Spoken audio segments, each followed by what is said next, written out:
Non ammirare Vittorio Veneto, ma vieni a viverla. Scarica l'app. Bentrovati al meteo di Antena 3.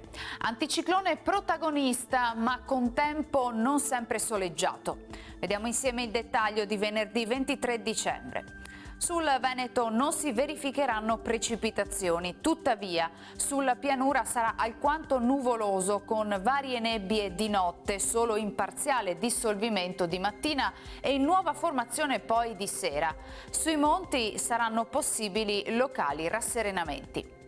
Temperature stazionarie e comunque sempre sopra la media del periodo, minime tra 3 e 6 gradi, massime invece comprese tra i 6 e i 9 gradi all'incirca.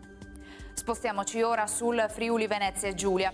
Anche qui cielo da nuvoloso a coperto, con una maggiore nuvolosità che sarà possibile con deboli piovaschi sparsi sulle zone orientali, specie sul Carso e a Trieste.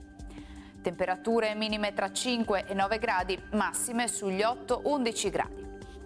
Infine vediamo la situazione del Trentino Alto Adige. Avremo annuvolamenti più consistenti a nord con deboli precipitazioni lungo la cresta di confine, asciutto altrove. Temperature minime intorno allo 0-2 gradi, massime tra 6 e 7 gradi all'incirca.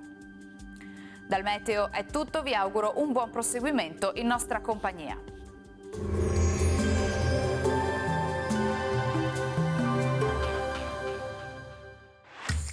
Non ammirare Vittorio Veneto, ma vieni a viverla. Scarica l'app.